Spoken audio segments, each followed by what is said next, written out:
All right, this is Dark Days Radio episode number 76. I'm one of your hosts, Mike, and tonight I am joined by a hero of the Outback, a man and a myth that has not been on the show in way too long, Peter Mars. How's it going, Pete? I'm well. Yourself? I'm doing great. It's been a while. We haven't been on a podcast together since Midnight Express about like 18 months ago. It was about that, and I think before that I was on A Darker Days. Oh God, I want to say maybe 3 years ago now. Yeah, it's been way too long. But we keep in contact all the time. You're in our cool little host chat, and we're talking all the time. But it's good to have you here on the show. It's great to be here. So tonight, we're going to be talking about World of Darkness video games. Should be an interesting discussion. And before we get into that, just want to talk about our gaming lives, Pete. What have you been doing down there in Australia? Anything good? I've had a lot of life events go on. So I got married a couple of months ago, and that was a hoot. Mm-hmm. Yep. Congratulations. Thanks. What has been sort of eluding me a little bit has been actually getting any decent RPG time in. My New Year's resolution for 2017 was to finally get Vampire Requiem 2nd Edition up and running again. And I intend to have that going in the next couple of months. Aside from that, though, I have been playing a tremendous amount of X-Wing. Oh, yeah. That one? Very popular around here. It ticks all the boxes. It's an IP everybody loves. It's Star Wars. The miniatures that come out of the box are beautiful. And if you want to make them even better looking, all you need is a little bit of blackwash and off you go. And the rule system is quick, mate. We can get in a decent 100-point game. Took me and my friend 2 hours, and it was resolved. And then we said, allocated, and we're scratching our heads, going, "Wow, if we were playing anything else, we would have gotten through the allocated 4 hours that we had and had barely finished." And they were like, "Oh, what do you want to do?" Mm-hmm. Let's go again. And so we got 2 games in, and it was just spectacular. It's absolutely brilliant. It's blowing up huge down in Australia. You can pretty much find organized play every night of the week. Whoa! There's always, if you happen to drive a little bit, there's always somewhere to play in Greater Melbourne. Excellent. Yeah, X-Wing is definitely very big, and it's, I believe, based off of the rule set for Wings of War, which was an old like World War I kind of dogfighting game. So definitely, it's been a rule system that's been around for a while and has definitely been refined into what we have today. Yeah, it's. I think it's. There's a couple of variants flying around. I know they've done one for Star Trek, and I know that Wizards of the Coast tried their hand with one which was dragons and things, but apparently that one didn't kick off quite so well. Yep. The Dungeons and Dragons, like Attack Wing or Dragon Wing. I think it's Attack Wing. I think they called it Attack Wing. I think the original game was called Attack Wing. So the second one's called Star Trek Attack Wing, and the other one's called, I think, D&D Attack Wing or Wizard, or it might be Dragons or something. I need to Google it. Mm-hmm. Yeah, cool. So, let's talk. What have I been doing? What have you been doing gaming-wise, bro? I was about to jump into the episode. What have I been doing? Dungeons and Dragons 5th Edition, Attack on Giant campaign. It's been going pretty good. It's kind of a procedurally generated hex crawl, so it's a lot of randomization, and occasionally they get to, I kind of call it like an instance dungeon or like a story dungeon, but sprinkled throughout the world are randomly placed dungeons, which kind of forward the story of like what's going on in this world. Why did giants come down from the mountains and eat everyone except for the people in this one city? It's very heavily based off of Attack on Titan, which is a pretty popular anime, and it's been going great. Cool, man. That's awesome. So this is an online game, or this is something you're playing, around a tabletop with your friends? Yeah, this is a tabletop game. It's going pretty great, and the players were almost eaten by a Grell last session, so that was pretty fun. Love it. All right, so let's kind of hop into the news and get this episode started. So.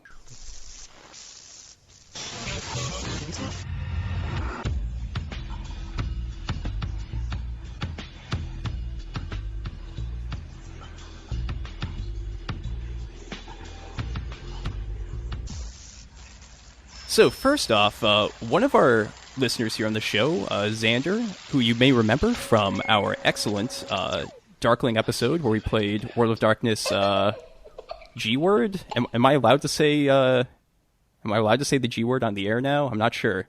That one. And, yeah, exactly. Do we have the explicit tag on?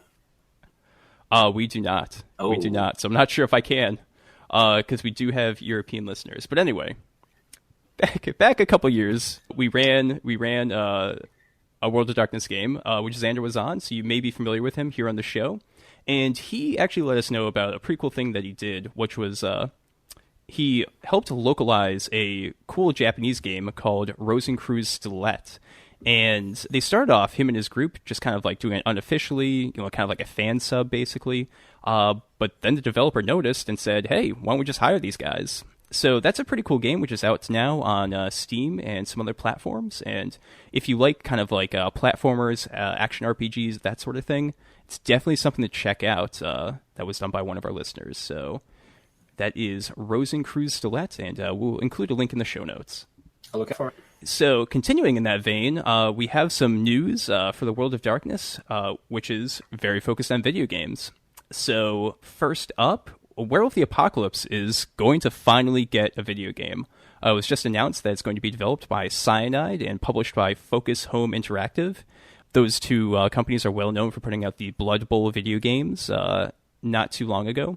And they're pretty cool French studio.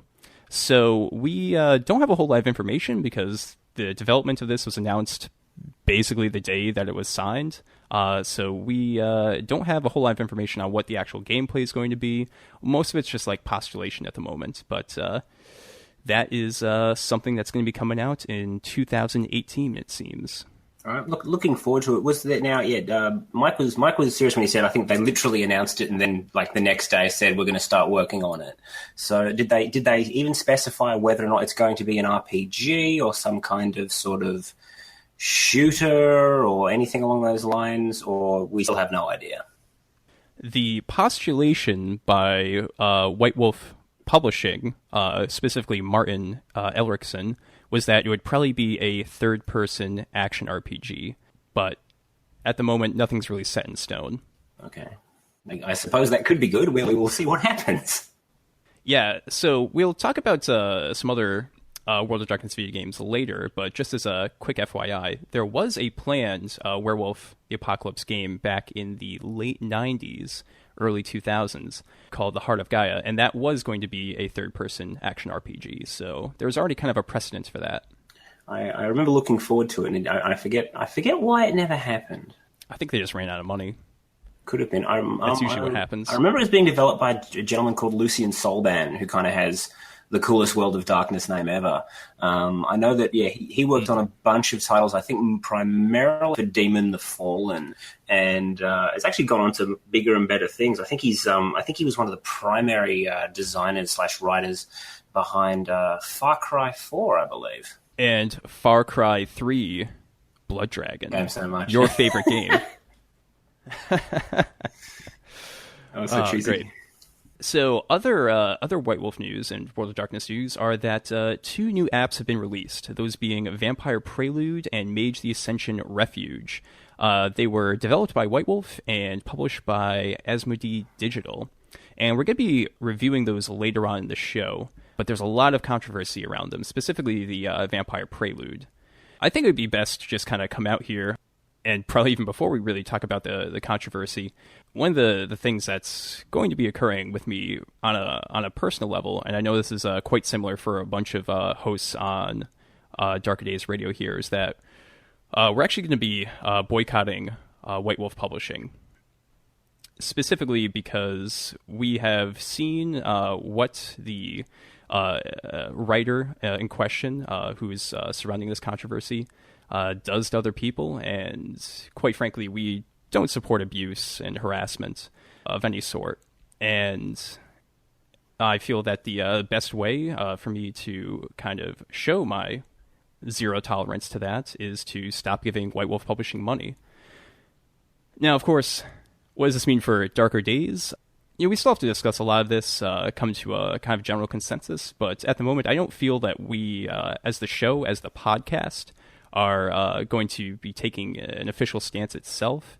We will still be talking about the World of Darkness and Chronicles of Darkness, reporting on news, and just generally, trying to give people insight, share our opinions, and being critical about the World of Darkness products coming out. But on a personal level, I just morally cannot give them money. So I'm inclined to agree. It's a tricky one because, okay, look, I'm of the opinion that Onyx Path, they're in a very, very tough spot in that they've been great shepherds of the World of Darkness and now the Chronicles of Darkness, sort of during its during the CCP era and now the era that White Wolf Publishing, as its own entity within Paradox. They've put out some brilliant, brilliant work. And, now that White Wolf Publishing has become its own entity, over the last, how long has it been since that happened? I think it's now it's maybe a year, maybe 18 months. 18 months, yeah.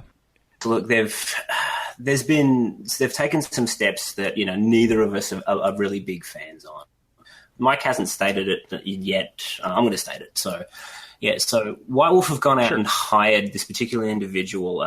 He goes by a couple of names. His name's Zach Smith. He calls himself Zach Sabbath or Zach S when he's doing RPG stuff. And, yeah, he's not a particularly nice person. He's been abusive, and he's been abusive to a bunch of Onyx Path freelancers, people who work for them, and I've actually been on the brunt of a little bit of it. And it's almost like, why would you hire this guy? And that's sort of, not the least thing that they've done. They've done a few things since they've picked up the brand. It's almost every time that they speak publicly, they kind of put their foots in their mouths. So I think the very, very first thing that they did when they got them was license it for online gambling. I know that they republished, what was it, Dark Desires? Dark Destiny, yeah. Oh, Dark Destiny. I'm sorry, which was an old it was an old anthology of short stories, and yeah, that's okay. But that anthology was, sorry, I've lost the name of the gentleman. That anthology was edited by a particular gentleman who's a convicted multiple pedophile, and by republishing it, got another royalty check. So yeah, wow. And sort of now we've got this, and I'll also say that, look, if you give them the benefit of the doubt, but, and they said, well, we hired this guy, and then they put out a couple of blog posts saying, we looked at all the evidence, and the evidence said, there's no abuse happened here. Okay. And then they put out another blog post that said, well, he promised not to act that way anymore. And it's like, well, hang on a minute. I thought you said he didn't act that way. So there's some real mismanagement, in my opinion, going on here, and it's almost like going forward, if they're going to put sort of being edgy and being hip and pushing boundaries in front of making sure that everyone is safe, and in front of making sure that everything's inclusive and things aren't abusive, then yeah, that's a direction that I'm willing to go with them on, and I'll probably be joining you in the boycott. Now, Mike, you and Chris are still heading off to WAD Berlin in a few weeks' time, aren't you? Yeah, correct. That's going to be in about 2.5 months. Yep. 10 weeks. Anyway. Yeah. So that's. Do you think I don't know. Do you think that will how that goes? Because I think you'll end up being at a convention with most of White Wolf. You'll be at a convention with a bunch of the OPP staffers, including Rich Thomas himself. I think that will probably be, a pretty big event deciding, on the future of Darker Days and your involvement in it and your involvement with White Wolf going forward. Would you agree? Yeah, that's definitely correct, Pete. Specifically, Chris and I have talked about this quite a bit. We were first off invited by the convention organizers, not by White Wolf Publishing themselves, and they really kind of wanted us there as a sort of an independent view, just kind of reporting on it and, giving our feel on the convention itself. So that's kind of still the capacity that we're going to be going in. And, we intend to definitely interview some people. Hopefully Rich Thomas, Matt McElroy will be there. A couple of the people that are organizing some of the LARP sessions and speaking on it. Maybe even Mark Reinhagen, because he's going to be there. That'd be kind of interesting to the great dog himself. Yeah. So we'll definitely be talking to people. I don't know exactly how things are going to turn out with White Wolf. It would be interesting to speak to them, kind of a independent fashion. But we haven't really booked anything. And, I think the important thing to kind of notice here is that, we're in this kind of weird position where somehow, Chris and I just, all of us, Chris, Chig, Matt, and yourself are in this situation where we've like gone from just being fans of a, nerdy RPG property to having to like worry about journalistic ethics and, kind of figuring out, our how to step through this both morally and ethically. It's going to be kind of interesting. It'll be a kind of iterative process, and we'll have to, kind of keep listeners appraised as we go. But I think it's important definitely to just kind of, speak out about these things, be critical, and just kind of explain what the issues are, so that hopefully they will not be repeated again. The unfortunate thing is that we've for the past 18 months kind of given White Wolf Publishing the benefit of the doubt in a lot of ways. We've tried to point out some of the issues with, actions they've taken. For example, especially where I live right now, gambling is a very hot topic and something that I really can't support, because there's going to be, due to silliness of the local state government, new casinos are just going to be opening up, and people are really trying to stop that from happening. And just some of the statements they've made in online articles have been, very incredulous on one end, insulting on another. And we've spoken about that on the show. We've actually, dug through some of those articles and some of the interviews they've given, and kind of pointed out, like, in our own opinion, like, hey, this is how White Wolf could do this better, how they could communicate better. And that really just hasn't been happening. There's really been a pattern, which has kind of brought us to this point. It's kind of boiled over in my opinion, because I don't want to, speak for everyone here on the show, but I think we're all generally in agreement.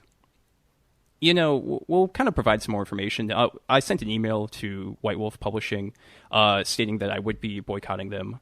Sent it over to their general email. And I kind of just set out that I would end this boycott if they either removed Zach from their writing stable, or if he publicly apologized to, all of his victims. That's it. I've set out, I think a very achievable ultimatum, if you will.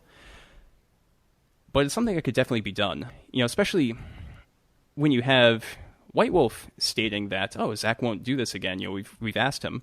He himself needs to be stating this and apologizing to his victims with some specificity.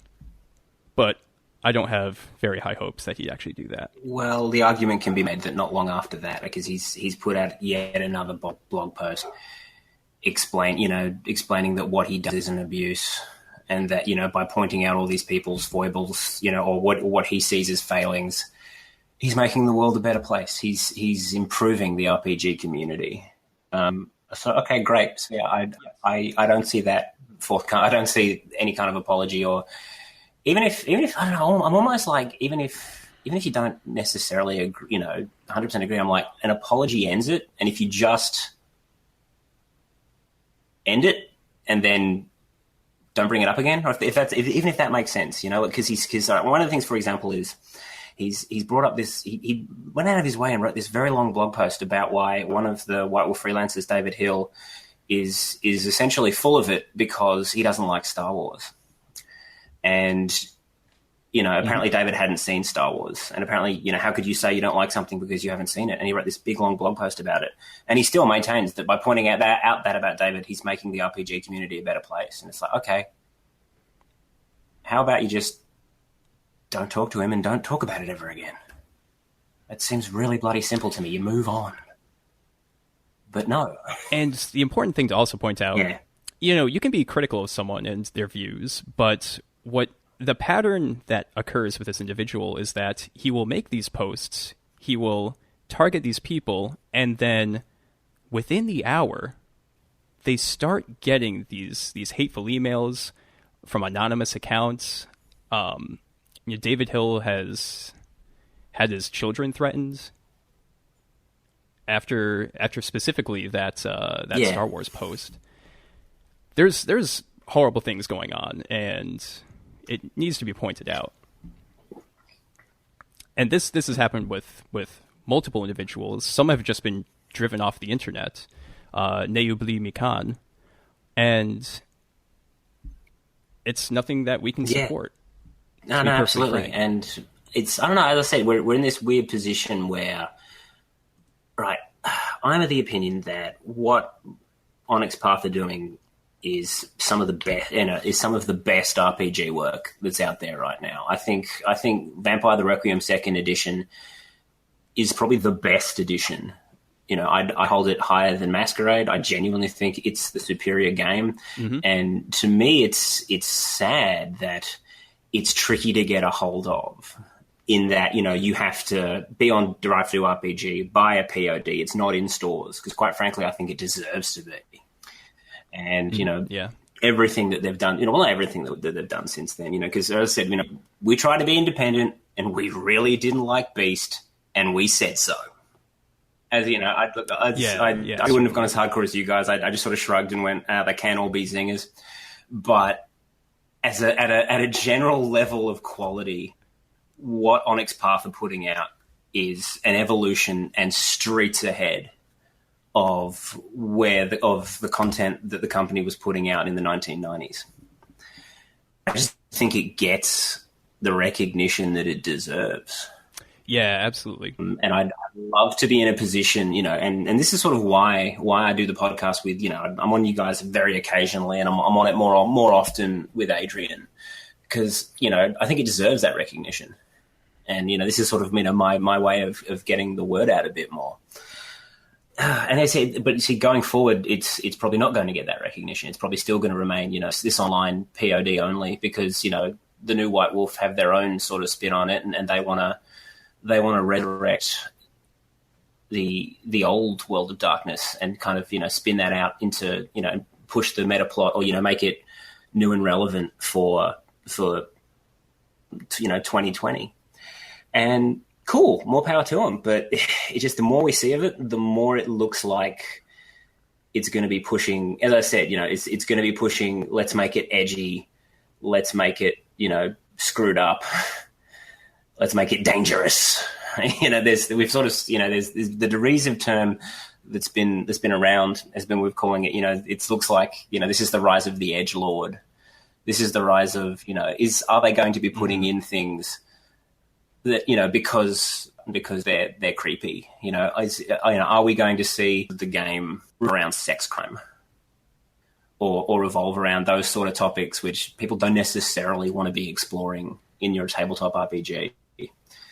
And I don't know, have I opened a whole other can of worms where you can then say, well, hang on a minute, this is the World of Darkness, all the puppies. I think you can do both. I think you can be respectful, and you can explore dark themes and dark topics without kind of forcing people to deal with topics that they don't want to. And if they don't want to deal with those topics, well, then you just say, well, this isn't the game for you, move on, play something else.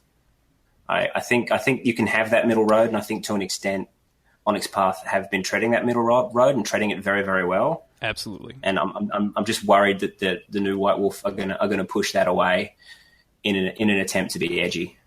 And I think it'd be a real shame if they went down that road. Absolutely, Pete. I concur 100%. And definitely something, this is, again, just kind of my own personal level of boycotting. I do still intend to purchase Chronicles of Darkness products, despite the fact that, some small royalty does go to White Wolf Publishing. And that's because I feel that Onyx Path is doing a great job on the whole. And by supporting those products and showing that there's still interest, there's still profitability, I hope that it will show that that's really the path that they should be treading. They should be treading the Onyx Path. Very cute.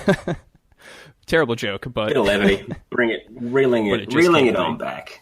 I like it. Indeed. Well, okay. So I think that's what we have to say on the news. That's the news / soapbox that we're on. The other thing that White Wolf Publishing did put out was a trailer for their World of Darkness documentary. It's just 2 minutes long. We can link it in the show notes. I gave it a quick view.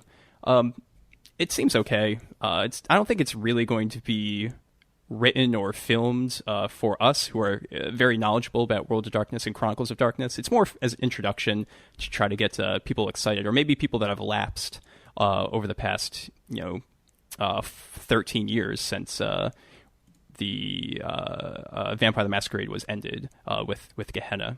It seems cool. My only comment was that, man, there's a lot of white people.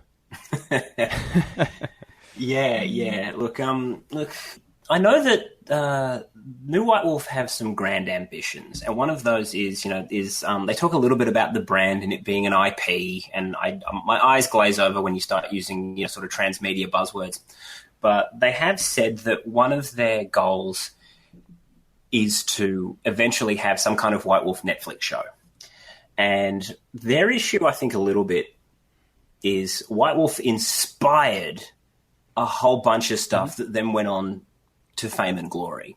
Like, it's verifiable fact that, what was her name? Charlene Harris, the Sookie Stackhouse vampire novels that went on to become True Blood.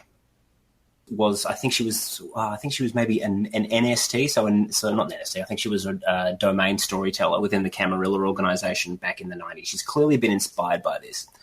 And I think what they're worried about, and maybe quite rightly so, is what I call the John Carter factor. So their original product inspired all these other products, or inspired all these other series which have become really, really, really popular. But if you now bring out the original, like this imitation, so in a similar way that John Carter inspired Star Wars and inspired Avatar, and then when you bring out an adaptation of that original property, but you don't educate your audience, people look at it and go, well, this is a rip-off of Star Wars and Avatar. And people in the know sort of shake their heads and go, no, dude, this came on, way before that. This inspired those people. But if the general public don't know that, they just go, well, it's a rip-off. So I see it maybe that this documentary is maybe an attempt to public about what's going on, and then they can potentially further their aspirations of maybe one day getting a Vampire the Masquerade TV show happening. So yeah, we'll see. It's definitely very much a hack at the white guys explaining, how good their stuff is. And maybe it may well be that. We don't know. Like a lot of the stuff with White Wolf Publishing, it's a question mark. We will see.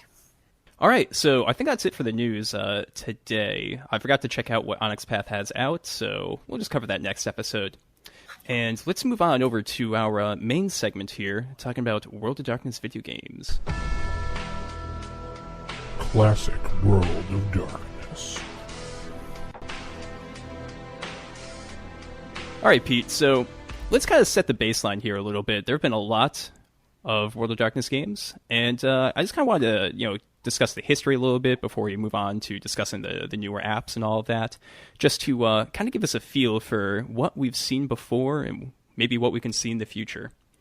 So let's start off with Vampire the Masquerade Redemption. That was the first game, and Pete, did you ever play it? I did. It was an absolute hoot. Excellent. Yeah, at its base, it's a love story told through the medium of a Diablo-style dungeon crawl.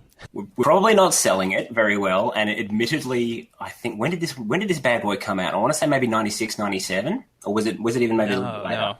Yeah. June 7th, 2000. Oh, wow. All right. Yeah, so it was kind of late in the game. This was 4 years after Diablo came out. Okay.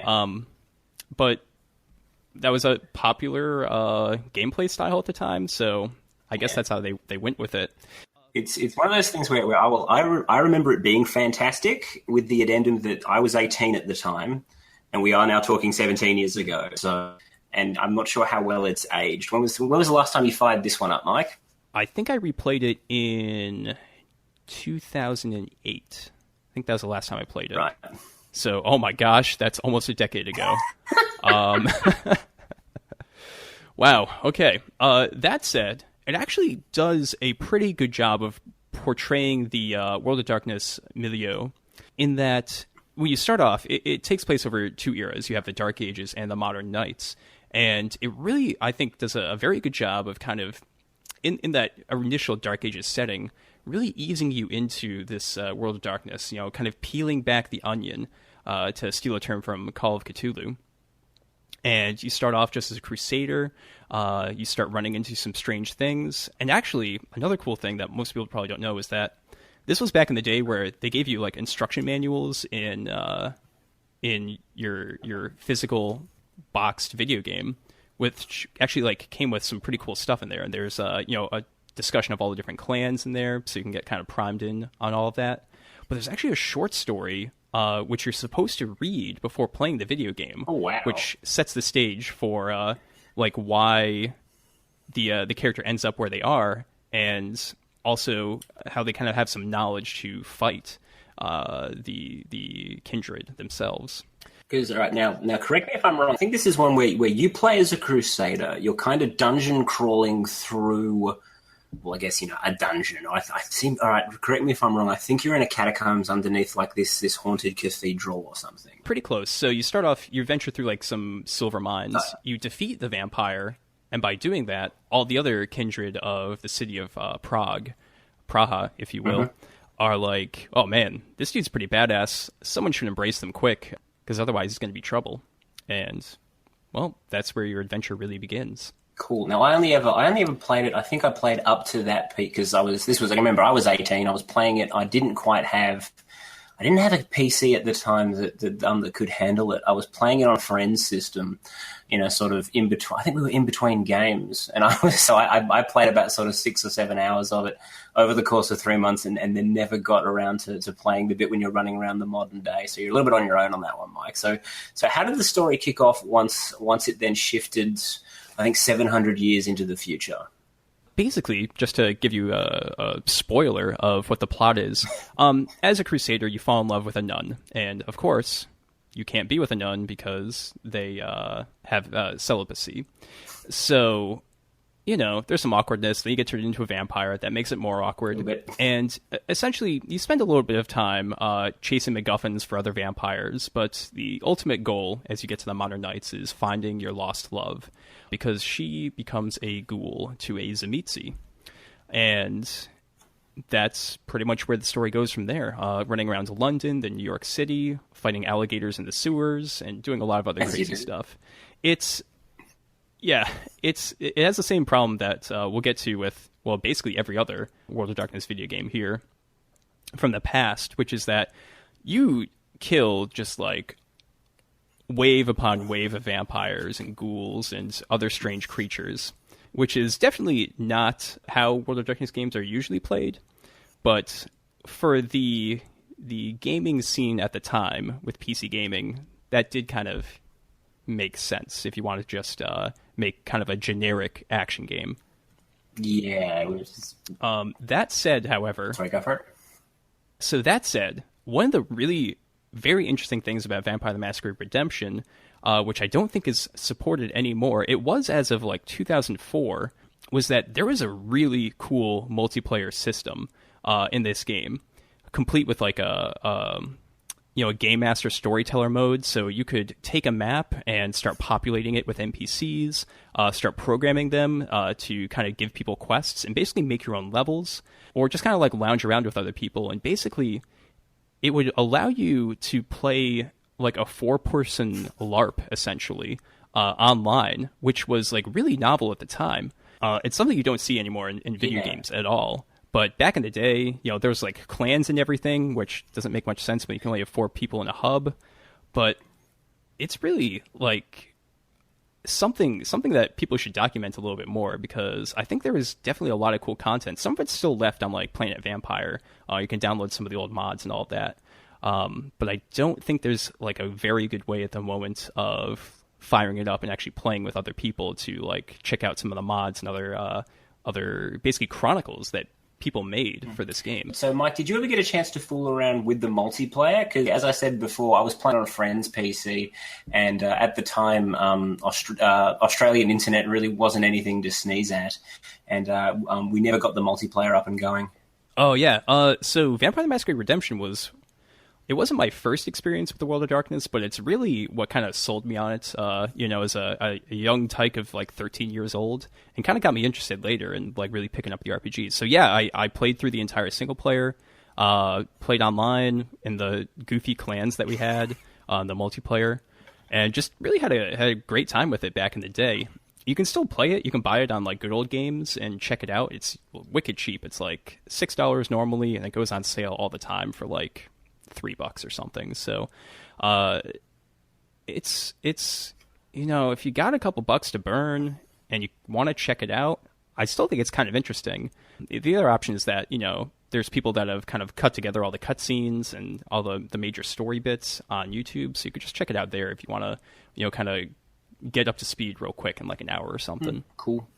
So that brings us to the next game, which actually never was released, but we just kind of mentioned it before, which was Werewolf the Apocalypse: Heart of Gaia. And it was an unreleased kind of adventure RPG, but the cool thing is that you can go online on YouTube and somehow all of the cutscenes are up there. Like someone saved them and posted them once YouTube finally came around. So you can kind of get up to speed on the story, but pretty much the main premise is that you play as the last White Howler, those being the tribe that mostly fell to the Black Spiral Dancers. It's kind of a cool premise, but unfortunately, it's not a great, based on the cutscenes, not a great showing of the World of Darkness milieu. It's very, very action-oriented. It's kind of like a grand sweeping epic, which is pretty fitting for the Werewolf the Apocalypse game, but you don't get a really good feel for the World of Darkness itself, and how there's all these normal mortals just walking around, completely oblivious to what's going on around them. It's very much set in the Umbra, going through like strange, bizarre puzzles, different umbral realms, and fighting a lot of Fomori and other bad guys along the way. Yeah, you don't really get a sense of where this was going, and kind of as I said, this was an incredibly early build.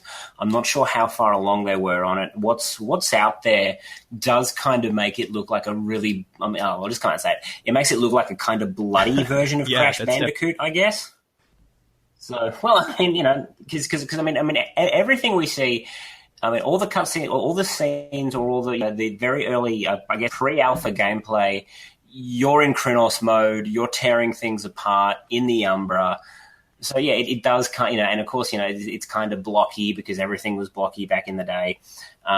You get a sense for maybe where they were going, and this could have been something awesome. But yeah, it's one that just is sort of sits there and goes, yeah, this is what could have been.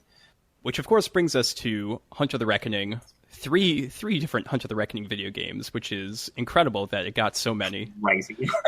Yeah, and it's pretty much in the same vein of Heart of Gaia. You fight hordes and hordes of zombies in some town, and you're saving like the 20 mortal humans that are still remaining. It's kind of a gauntlet-style game. There's just like these waves of enemies coming at you, and you have to shoot and slice them and do what you got to do. It's not very in keeping with World of Darkness or the source material of Hunt of the Reckoning. Although I'm sure some people did play it that way back in the day. You're a little bit on your own describing this one. I think I picked up the second one. I want to say Wayward. I remember getting that in an uncheap bin at our local EB Games. I took it home, played it for sort of half an hour, and I was like, "What the hell is this? This isn't my bag." And I think I took it back to the store and was able to get pretty much a full refund because I took it back within 6 hours. Yeah, wow. I also played the second one, which is Wayward. They had a really bizarre release scheme. I think the first one came out for GameCube and Xbox. The second one came out for Xbox and PlayStation. And the third one came out for PlayStation and GameCube. So you had to have two systems to be able to play all three, which is the... Yeah, it was wacky. Yeah, I think I remember that correctly, yeah. It was just bizarre. So anyway, the cool thing about this, though, kind of looking back, and I just realized this, is that when you look at the cast of characters, it's actually really diverse for, like 2002, 2003. I mean, of course, there's like the angry white dude character that you can play as, but aside from that, there's like this really salty black woman, a sarcastic East Asian girl, and also a pretty dope Mexican priest that you can play as. And of course, in the Hunt of the Reckoning Wayward, you get to play as God 45, which is a character from the actual RPG books. They don't really portray him correctly. You know, he's supposed to be this like psychotic dude that will like he's all like, if you're gonna cut out the cancer, you gotta take some good flesh with it, kind of guy. But they portray him as this like Campbellian character who's like, oh no, he's gonna hurt innocents. We gotta stop him, and that sort of thing. So right. Yeah, they kind of messed that up. But suffice it to say, pretty diverse cast, which was you know, out of the ordinary at the time. Which then brings us to Vampire the Masquerade Bloodlines. Pete, I know you love it. Why don't you get started? Oh my god, right. Where to begin? Now, Mike, did you play any of this back in the day? 100% when it came out. Right. It was, okay, if you haven't played it, pause us, go get it. It's seriously brilliant. It still holds up very well today. So this was one that came out, okay, now, I want to say, what do you reckon, 2004? Yep, you got it after Vampire the Masquerade was ended with Gehenna. 2000. Yep, came out 2004 after Gehenna kicked in. So yeah, well done. That's something video game companies just cannot seem to line up. Did you notice that? Okay, a quick aside for a second. Mm-hmm. Did you notice that GW, so good old lamented Games Workshop, couldn't even pull this off either? Yeah. Where they brought out, what is it, Total War Warhammer, and it came out about 4 months after they'd completely killed the game line. I think it was even longer than that. And also, End Time, Warhammer End Times. A year or two or something. Yeah. It's just, yeah, it's just they cannot line this up at all to save themselves. Yeah. But so Vampire the Masquerade Bloodlines, it was the last game put out by Troika, which was this RPG gaming company that had put out, I think they were the remnant of what happened of the Black Isle Studios that put out both the original Fallout and Fallout 2. Yep. And they put out this other great game, which was, oh shit, what the fuck was that called? Arcanum? Yeah, oh, there you go, sorry. Yeah. So, all right, pause that again. So they put out this game, this really awesome steampunk RPG called Arcanum, which was absolutely godly. It looks like all the profit that they got from that one, they pumped into Vampire Bloodlines. And it came out on the same day as a very small little independent game you may have heard of called Half-Life 2. Mm-hmm. Yep, that definitely hurt their chances. Yeah, whoopsie doodle. So the game kind of it didn't, because it went up against this massive killer AAA title, it kind of died a death. And I think the company had already kind of died off a little bit. I don't think they quite had enough money. Mm-hmm. So it kind of shipped broken. I know that that there was one point you'd make it up to the game where it would just die. You would get up to this awesome bit, and then it would kick back out to Windows. So they had to patch the crap out of it. It perseveres, and it's a game that has this wonderful fan community that coming up on 12 years later, they're still putting out new. They're still patching game, they're still improving the game, and a whole bunch of people who are actively involved in the community. Ian Watson of Onyx Path, he's still producing art elements and putting add-ons into the game. I think very recently, I think he updated one of the in-game maps. So the deal with this one is you play a child of a vampire. And you're embraced sort of during the intro sequence. And, right after you get embraced, the door flies open, all these other vampires run in, you get staked. And so you're then kind of out alone. And then you get sort of, all wrapped up in the vamp politics. There's this, and what is it? There is this sarcophagus has arrived, the Enkaran sarcophagus. And some of the vampires believe that it may well contain an antediluvian or something equally terrifying. A couple of I think there's at least one sort of, what are they called? There's one signature character, Beckett, shows up, sort of vampire Indiana Jones. He definitely shows up in the game. Oh, no, it's the two that I definitely know of. I'm probably wrong, and I'm probably going to get corrected online. Smite Jack shows up. He's actually voiced by the voice actor who plays Bender in Futurama, which is a lot of fun. Nice. Yeah. Yeah, John DiMaggio. Yeah, so he plays Smiling Jack.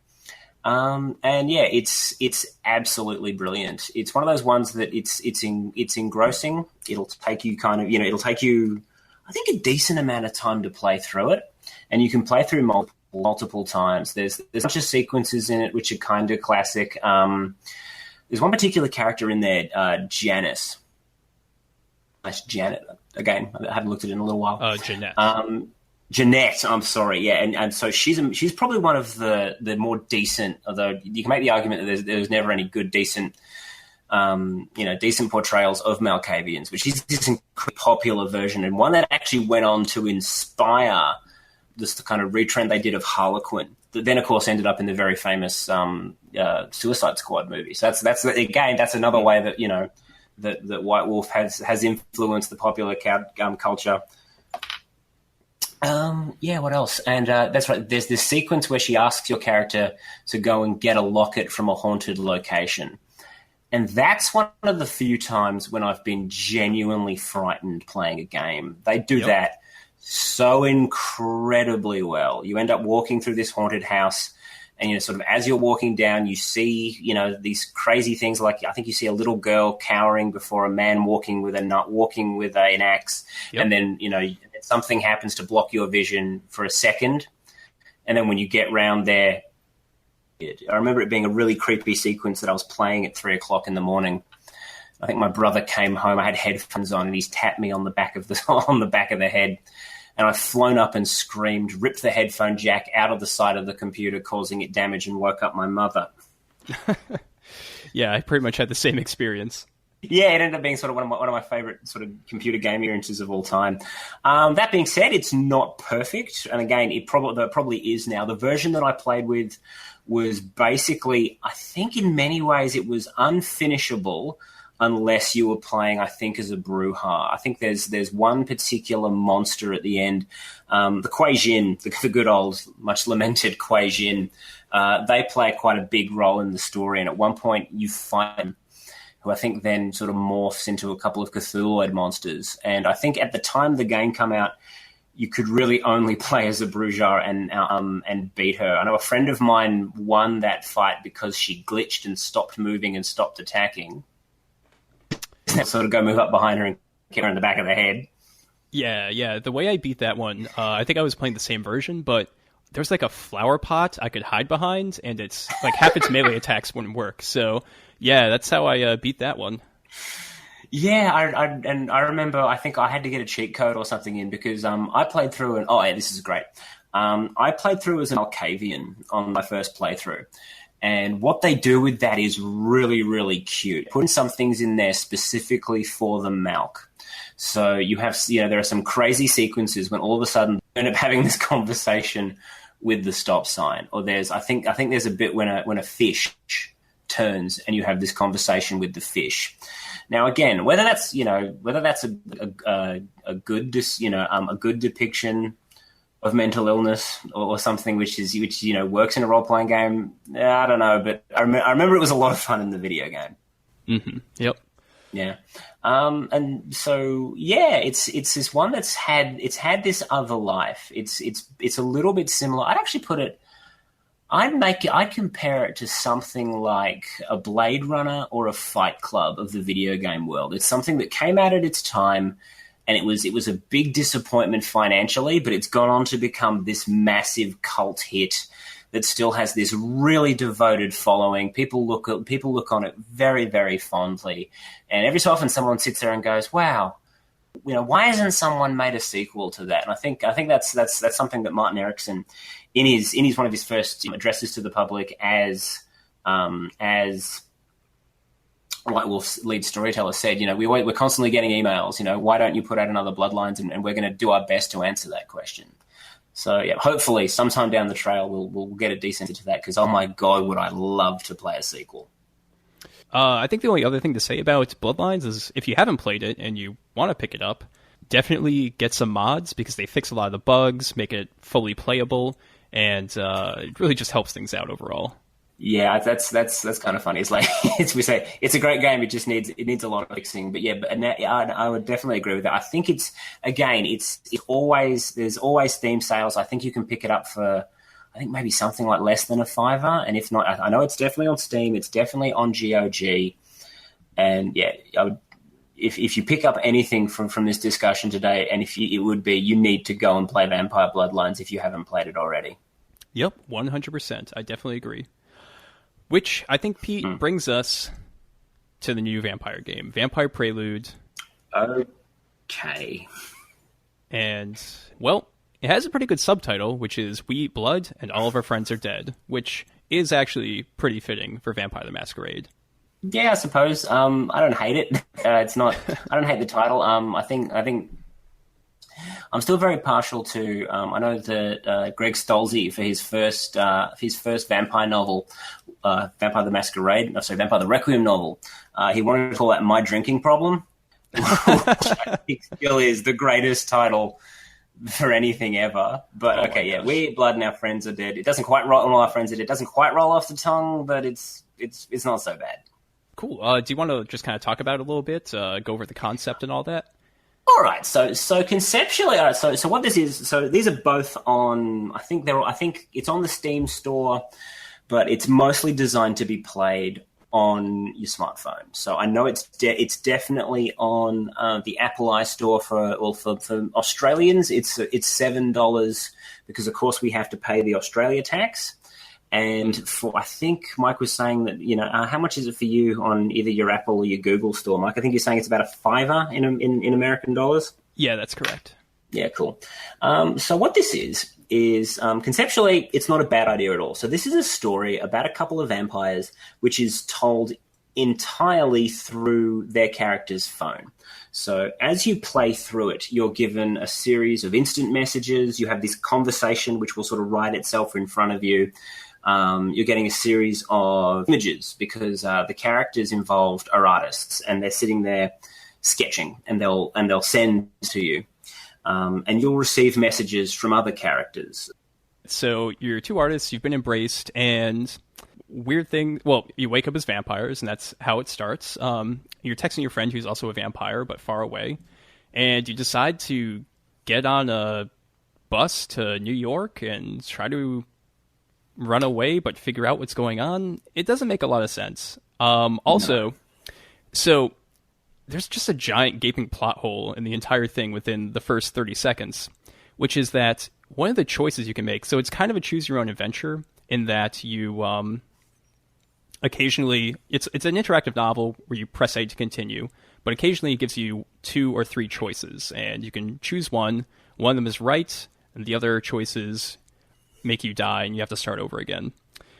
But one of the choices you can make is that you ditch your phone. You got a burner phone with a new SIM card, and yet later on, supposedly, like your sire just starts texting you as mother in your phone. So somehow they got into the contacts of your phone, and I think they explained it as the fact that they put their contact info in your phone, but you've got a burner if you chose that, so it just doesn't make any sense.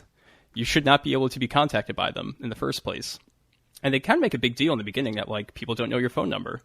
So I don't know.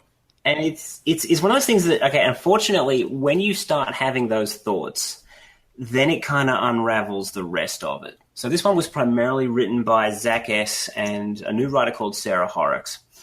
And so once you have that whole thing of it's entirely in-world, done through IM messaging and picture messaging between these two characters, between your character who is Case, who you get the option to rename, and I think I ended up calling him Twinkle because that's the sort of thing that I do. Mm-hmm. I think his friend Izzy, who's also been turned into a vampire. Correct. Yep. Now, and as you said, he gets a burner phone, and then he starts getting messages from Mother, and then you think, well, hang on, that doesn't make sense. But also, from one of the limitations, well, it's quite a limitation. One of the choices that they've made is, okay, so Zach S. and Sarah Horrocks also they write, but they also provide all the artwork. And that's portrayed in-game as sketch pieces that these two are sending each other. All right. You then, you have these sequences where they're being hunted down and chased, and they're like, "Oh, I just drew this, and I'll send it to you." And you're thinking, "Really? You're going to stop what you're doing and sketch something?" And then you start thinking, "Well, hang on a second. These guys have got their phones on them. Why aren't they taking photographs?" Mm-hmm. Yep. And you're thinking, "Well, hang on a minute. If we've got the resources to have artists working on this, why didn't we have another artist who's providing, some more naturalistic art that we can use as in-game photographs?" And then you have sort of some other sequences when, they're literally hiding with their phone and they're sending these very, very long texts to each other. Wouldn't you be maybe leaving voice messages? There's one particular sequence which, to me, it absolutely sticks out like I'll use an Australianism. It sticks out like dog's bollocks, where they've come back to their lover's home, and their lover's literally been ripped apart. There's pieces of them everywhere, and they're kind of sending cute messages to each other. It's almost like the sequence, like, well, she had Harry Potter on the brain, and now her brain is on a stack of Harry Potters, and you're like, huh. Yeah. Okay. And I just kind of think, well, hang on a minute. You've got access to, this is a digital product. Was it beyond the scope of you guys to hire some voice actors and have them leaving voice messages to each other? So that's something that I think that they could have come up with relatively simply, and it would have added, one, it would have maybe a bit more realism. Well, that's maybe not the term. But, a bit more urgency rather than, if you're ringing up someone and you're like, they're all dead. Oh, my God, I can't believe it. They're all dead. As opposed to just kind of sending kind of twee SMSs to each other. It really kind of falls apart.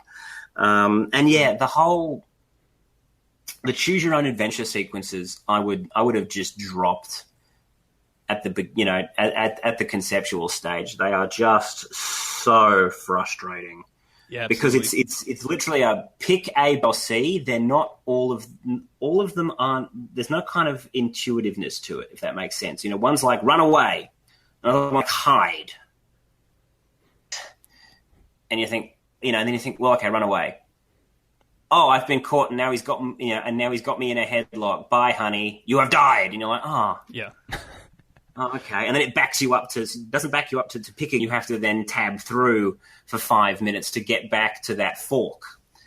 Yeah, that was pretty terrible game design in like 1983. So frustrating. Where I'm just sort of tapping away like mad. I think to the point where I'll be honest with it, I was so bloody frustrated with it. I went, okay, let's jump online so I can read the end of this.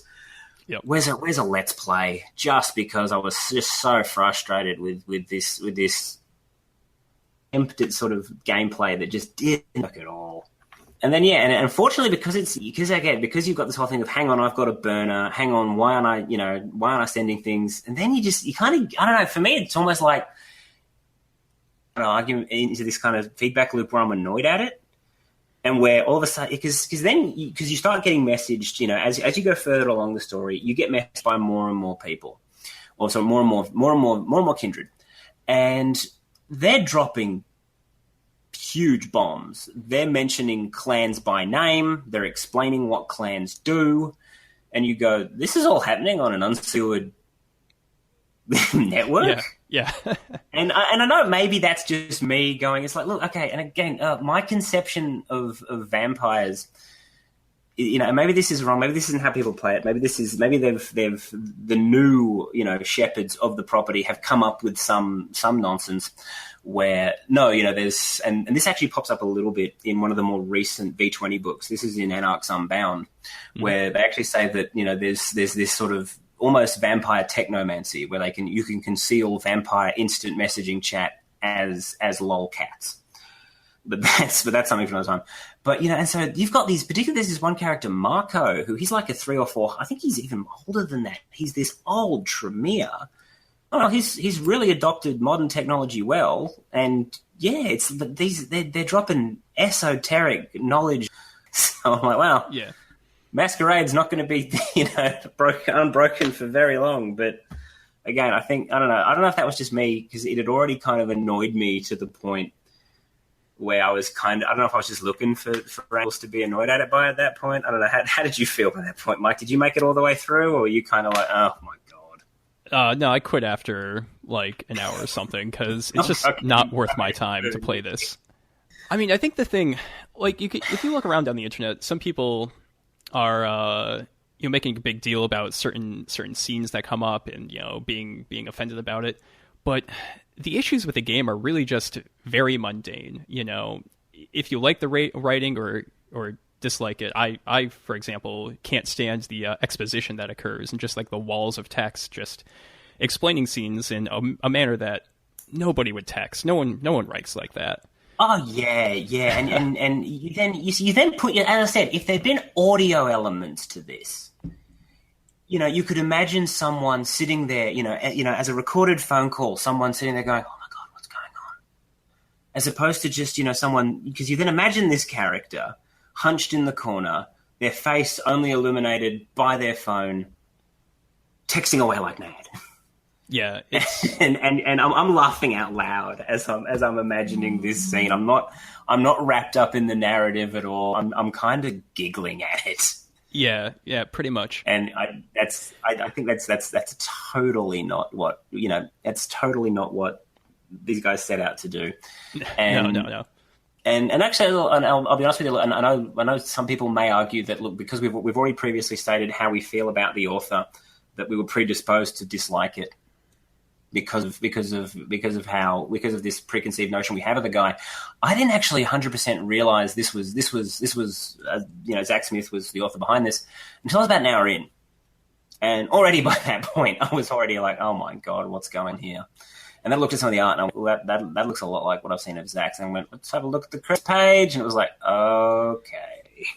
Yeah, I think the point to bring across is that we can look at this critically and empirically, and just kind of discuss some of the pacing issues. For example, there's not really a good rising action in a lot of the drama of the game. As you mentioned, the voice messages could have been a great way to kind of portray some of the tension with the characters and really kind of drive that home. But instead we just get these bizarre expositions, and they break off and just start texting about This American Life at one point when a character is trapped in a coffin. And it's not good. It's not good at all. No, and it's not. One of the interesting things to kind of help us, look at this in a, I guess, more unbiased fashion, to kind of compare it, is that Old White Wolf back in the day actually put out a superior version of this story, I feel, in a product called Vampire Diaries: The Embrace, which came out in '94. It's very pedestrian in a lot of ways. It's a kind of a found fiction diary that they published, but it kind of sells this interactive experience where, it says, the title is just like My Diary. There's actually a physical lock on it that you can lock, and there's little keys. And when you open it up, there's, a couple of extra messages. Like there's a letter in back from the character's girlfriend. There's a letter to his brother. And it kind of just gives you some cool ways to kind of bring you into the story. And, this version from over 20 years ago kind of tells you the same story of a character becoming embraced, trying to find out some information about who they are, and just has a much better, rising action, as I mentioned. The tension being built as this character is drawn further and further into the world of darkness itself, and then the terrible actions they must take once they've been embraced. So, I guess my opinion of this is probably not worth your time and money. If you really want to see this kind of a story, check out Vampire Diaries: The Embrace. Or Vampire Diary: The Embrace, I should say. Vampire Diaries is something different.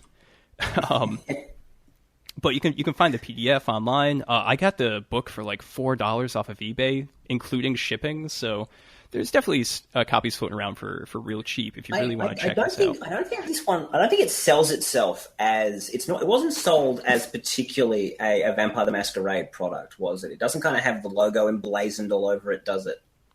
It does on the back, but if you read just kind of says Vampire Diary: The Embrace, yeah. Yeah, but if you read the kind of back text to sell it, it tries to sell itself, and this is something that Mark Reinhagen, who wrote the book, along with Robert Weinberg, it sells itself as being like, this is the truth about vampires, found fiction, this is all real, which is a silly thing that they've tried to do many times. But yeah, if you were to just find it without the dust cover, just like in a used bookstore, you'd be like, whoa, this is weird. It just says My Diary, and you open it up and it's got all this bizarre text and actually pretty decent artwork in a lot of respects. But yeah, if you still really want to check out Vampire Prelude, I still don't think it's worth your money. If you really want to check it out, there are Let's Plays on YouTube, for example, so you can kind of just check it out as a sampler, see if it's up your alley, and you can check it out from there. Yeah, this is something that I think was conceptually fine and then utterly fell down in execution. I don't think it justifies the $7 Australian that I paid for it. Nope. Yeah, but your own mileage may vary. So that wasn't the only app that New White Wolf put out last week. I think it was coming up on 2 weeks ago now. They also put out one called Mage Refuge, which is by a Swedish author called Karen Tidbeck. Now, I didn't quite have a chance to dive into that one too far, but so it's of a similar setup. It completely does away, thank God, with sort of the instant message. It's more just, it's a branching off story done in, I suppose, the second person. It has a bunch of you statements. I'm about an hour into that one. That is, you are playing a young woman named Julia, who works at a bookstore in Sweden, and in her part-time she's, I guess, what would you call it, in a refugee centre, looking after Syrian, Kurdish and Libyan refugees. And then I guess gradually gets pulled into the world of Mage. Mike, have you dive into that one at all? I just checked out some actual plays on YouTube just to kind of see what was going on with it. So, yeah, as you mentioned, it kind of uses like the European refugee crisis currently ongoing as a backdrop to explore Mage, which could be a pretty incredible story to tell. And, there's a lot of like Mage proper nouns in here: Nymphadis, Cult of Ecstasy, Technocracy, and specifically, and I don't mean to be so critical before we kind of dig into this more, but one of the really strange decisions that they made was, they really want to push the technocracy is evil, and they're actually behind the real-world Swedish Democratic Party, which is a real-world ultra-nationalist political party, which in Sweden does not want to allow refugees in anymore. So that is a very strange political statement, I feel, to make, especially given the amount of, the backlog of material we have on the technocracy and how they've really just developed more and more over the years to not be such a fascistic organization. Do you think that might be the New White Wolf sort of maybe kind of being a little bit blunt with their own personal politics, kind of pushing that forward a little bit? Probably. Yeah, see, it's one of the things that it really gets up my nose when you have the supernatural factions really getting involved with real-world events. Like particularly, so if you come out and say, no, the technocracy are pushing behind this real-world group, that's to go, well, okay, hang on. And maybe I guess that one works a little bit. There was one in Anarchs Unbound that they did, which just I literally laughed when I read the book, where they said, the Anarch Revolt was responsible for the 2008 GFC, and I just sort of went, oh my gosh, yeah, I know. I just kind of went, oh really? Oh yeah. Oh really? So they're able to manipulate global financial markets, because I know a little bit about that, and so that was one of the ones that, I've done a little bit of research, a little bit of studying into the events that led up to the GFC, and I just sort of went, that is laughable, that is ridiculous. And maybe in this one, it's, because the technocracy are kind of this monolithic organization, maybe, it's maybe a little bit more realistic or a little bit more within the scope of them to be behind this real world party. But again, digging into the real politics of it, you then go, okay, well, does that then mean that this real world figure is a techno mage? or is the puppet of a techno mage? You know, how far can you push that before it kind of falls over? So I kind of wish they wouldn't kind of go down that path, and you know, maybe it was something that was kind of invented by the author, and hopefully won't be in more of it. You know, as we go on, you know, as New White Wolf roll out more elements, I kind of, you know, we don't discover that. Oh, I don't know, that Donald Trump is a Nefandi or something ridiculous.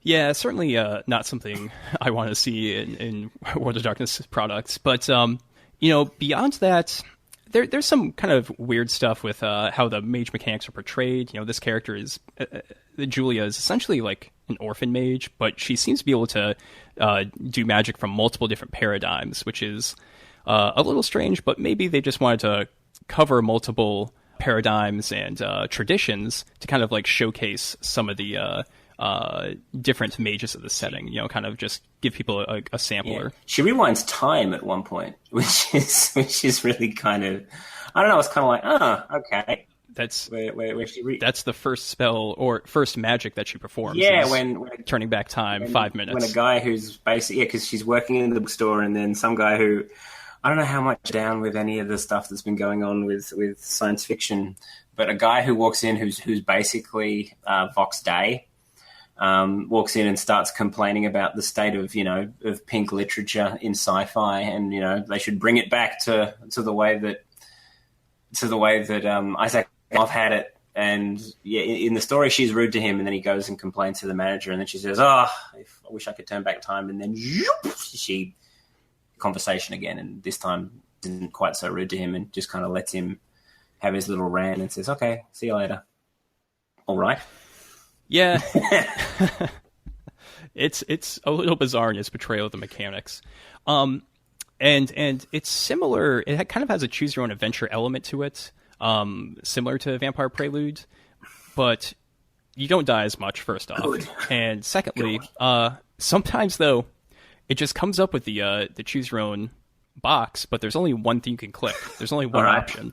So I don't know if like they just ran out of money and time, so they were like, we can't have a branch here. I just kind of wish they'd dropped it completely. The whole branching. Oh, look, maybe not the branching, you know, particularly if it spins you off in a completely different direction. If you find out there's like a whole sort of segment that you've missed, and then you have to go, you know, if you have to play it again, that I'm not so bothered by. But just, oh man, yeah, if click A, C, one of them means you don't die. Ugh. Yeah, I mean, it's the issue with the Telltale games that are, for some reason, popular right now, like Walking Dead, Game of Thrones. They have branching paths. I'm saying that in quotation marks, but your decisions don't matter, really. You just get back to the same point. It branches, but then it all comes back to the same point. So once I figured that out after like 2 of the chapters, I was just like, well, it doesn't matter what I pick. Just click through real fast and just see the story. That's a shame. So, yeah, if you're going to do a branching narrative, I know it's expensive, but make it a branching narrative. Make it have different endings. And I mean, when you look at Vampire the Masquerade Bloodlines, which we just discussed, there are multiple branches. It does all come back to the same point at the end, but your decisions that you made along the way will influence how the game will end from that connecting final node. And from there, you know, if you supported the Kuei Jin quite extensively, that's an option for you. You can support them in the final act. If you supported the Prince quite a bit, maybe that's who you go with. But if you never supported the Anarchs, that's not an option for you. Yeah, and you'd argue that because we're dealing with text, that maybe it's not so expensive to do a bunch of different branches. But yeah, and you could totally go down that path. And again, I haven't kind of dug into this. Apparently the Vampire one branches quite a bit. I just haven't really felt the urge to dive too deep into that one. It's not worth your time. It's not worth my time. Pretty much. Yeah. I got a finite amount of spare time and anything else. But anyway. Yeah, and then finally, so the author we mentioned is Swedish, and I actually saw an interview with her on YouTube, and she does have a good verbal command of English based on her online interview, but the written English in Mage Refuge is kind of rough.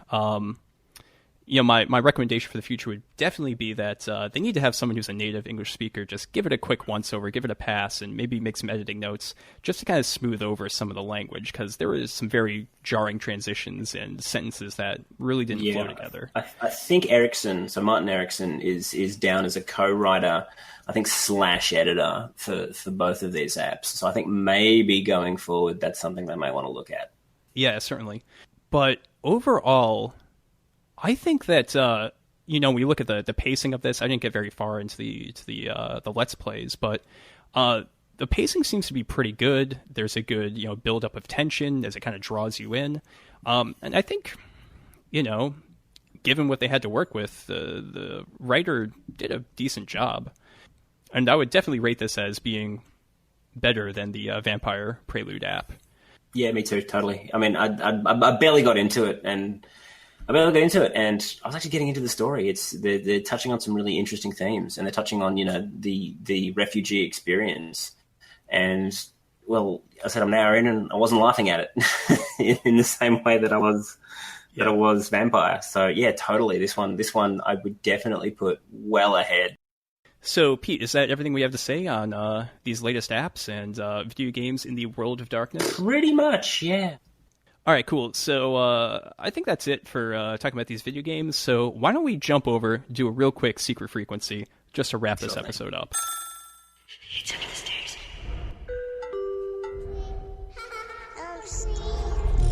I love my mom. So on August 9th, 1969, the Haunted Mansion made its debut in Anaheim, California's Disneyland to rave reviews.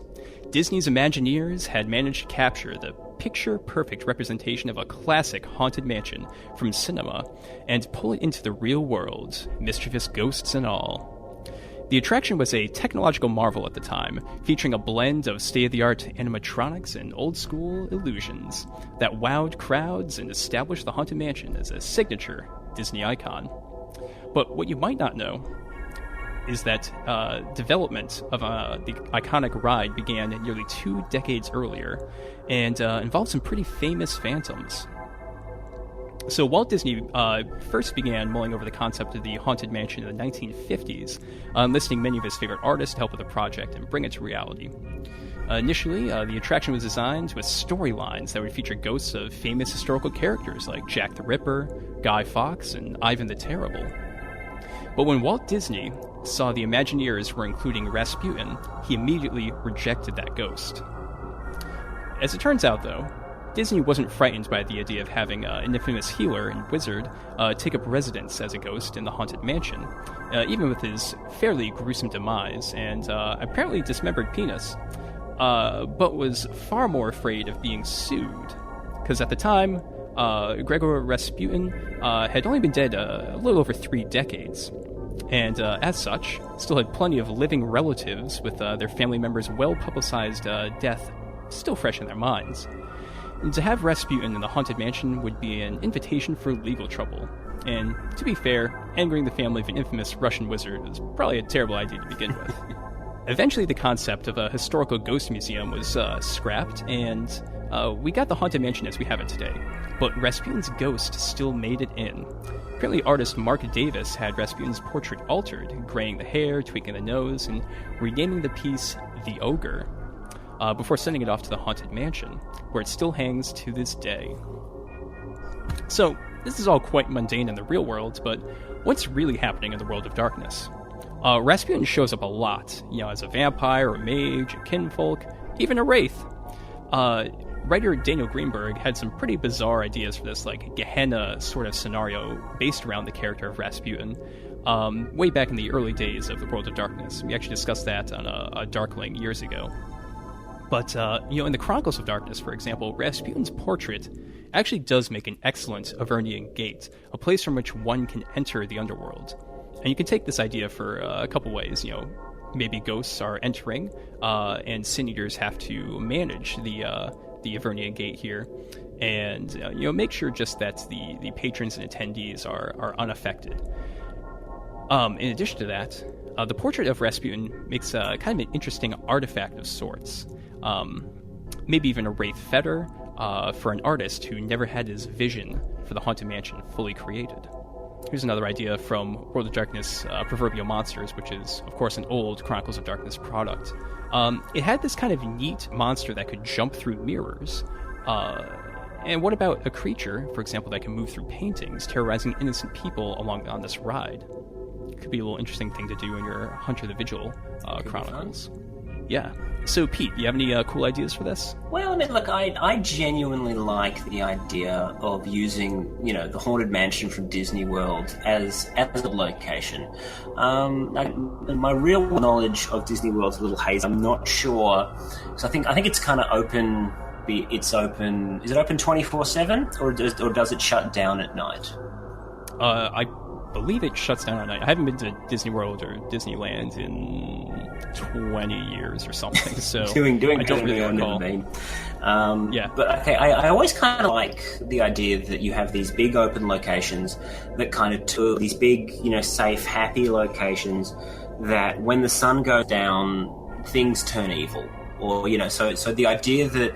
Because I know that there's a lot of extensive underground facilities, and there's hidden Disney World. I know that Disney apparently he had an apartment right in the center of Disney World. I think it had like a fireman's pole until someone climbed up it. I think during Walt Disney's breakfast.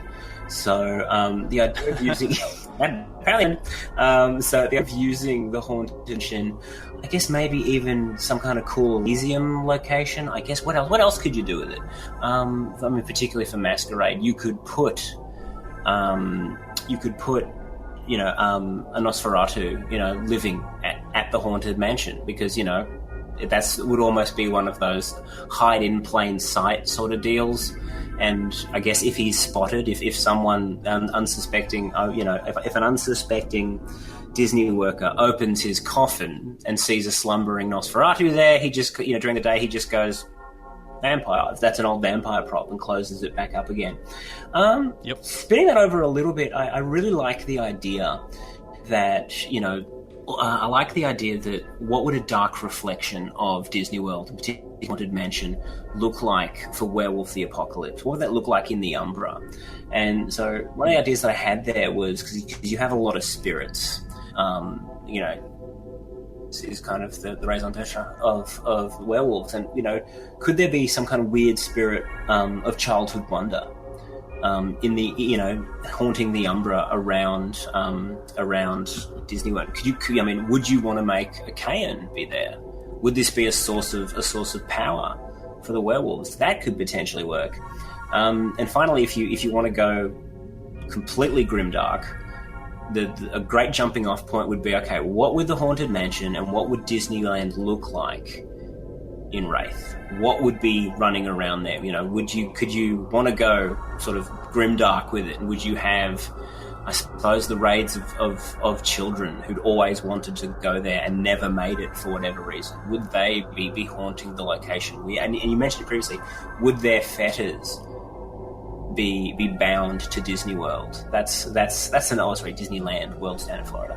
Would that be another interesting jumping off point? So yeah, there's some fairly interesting stuff that you could definitely do with it. And yeah, I don't know. I kind of, you could argue it's maybe a little bit on the nose, but you can then sort of do the whole thing of no one would ever suspect real monsters. I know that there's a goth day. I forget what they call it. I think it's Halloween.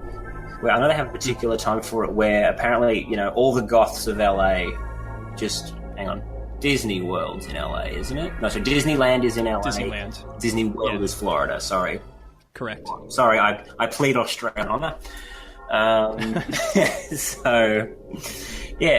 apparently there's a goth day when goths descend upon it. So is there an equivalent for, let's say, wraiths, where for whatever reason the wraiths descend on Disney on Disneyland? It could be just any day of the week. Yeah, because this would be a great source of pathos for many wraiths, especially the ones that enjoy more amusement, happiness, passions like that. This entire location could be a great source of undead energy for them. And there's actually a couple of things to talk about there. You brought up some great points about Vampire, which I didn't even think about. I actually have a friend who's an Imagineer down at Disney World. Oh, wow. And he was telling me about all of the tunnels that connect everything. The great network of these subterranean tunnels there, which is phenomenal for vampires during the day. And then, of course, there's a constant rotation of fresh blood, essentially, here at the amusement park, which would be a phenomenal hunting ground for them in either of the vampire games. Elysium locations, great idea. One cool thing, which I always really loved in the first Greg Stolze Vampire the Requiem novel, which is A Hunger Like Fire, they actually switch around their Elysium location. You know, they keep hopping to different places, which I never thought of before reading that novel, but it makes perfect sense, you know? You don't want to always be these, you know, same people all showing up to the same ballroom every single Tuesday. You know, switching it up. You know, they have one scene which is an aquarium. Yeah, exactly. Is very cool, and this provides many really interesting locations for the Kindred to assemble at. So, yeah, definitely awesome stuff. There was a concept that I used a little while back for a Requiem game where I had an idea that you had vampires that had completely infiltrated a massive hotel / casino and kind of used it as almost a bed and breakfast. They had master keys to all the rooms. They could sneak in, drain a few blood points, and then sneak out again. What happens if you apply that concept to Disneyland? To Disneyland. What happens if you say, no, it's completely infiltrated by vampires. They have control of everything. So, you know, and because I remember reading, I think it was Mike Krahulik of Penny Arcade was talking about how he lost his kid for an hour at Disneyland. And they've never lost a kid once. You know, you are constantly being surveilled.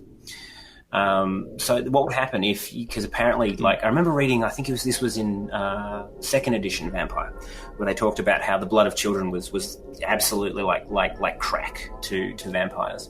You know, would this be potentially snatch a child, drain one blood point, just enough, you know, not enough to put any kind of permanent damage, and then have them back in their parents, you know, back with their parents before, you know, within sort of 20 minutes. And could you have some kind of vampire, you know, and if you did that multiple times a day, because when you think about the hundreds of thousands of children that go through that place on a weekly basis, you could have, you know, almost this entrepreneurial vampire, you know, selling off pints of wonderful children's blood. So these are the sorts of things that I think about. You know, what happens when vampires meet capitalism? Oh my gosh, good stuff. All right, so I think that's all we got for the secret frequency, and well, I think that's pretty much the end of the episode. Pete, are you going to be on the Midnight Express podcast anytime soon, doing any cool episodes? Yeah, we have sort of, again, one of my other post-wedding / 2017 plans was to host more. We were halfway through recording a review of WAD Mafia when the internet crapped out on us, so we have to re-record that one. Remember? Bummer. Well, yeah, it happens. That's one I'm hoping to get that one down within the next few weeks.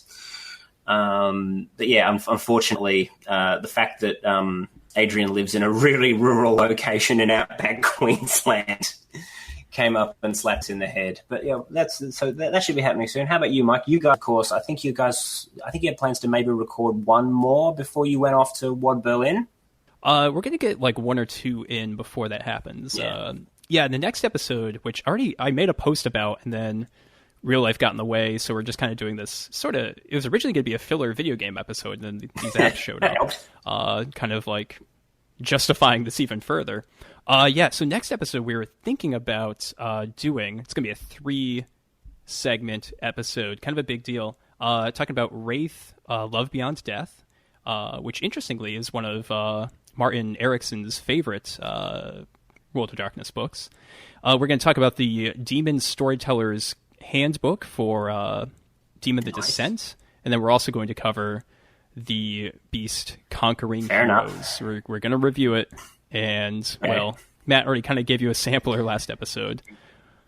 Yeah. So that's what's going to be coming up. And, of course, we are Darker Days Radio. If you want to drop us an email, you can shoot that on over to darkerdaysradio@gmail.com. We have our Twitter account, which is at Darker Days Radio. And then you can check us out on Facebook, facebook.com/darkerdaysradio. And finally, Google+. We will include a link in the show notes because they still don't have like good short URLs for G+. But we do have a nice little community there where people are always talking, and it's a good time. Pretty much, yeah. And I think that's it, Pete. Thank you very much for joining me on this episode. Some tough topics to tackle, but I think we did a good job. And absolutely, good night, everybody. Hopefully, this is all well received. So, I think that's it.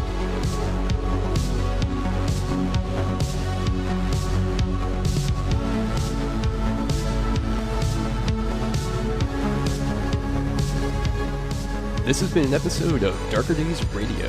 Special thanks to Occam's Laser for the intro, outro, and new bumper music from their hit album, 9 Circles.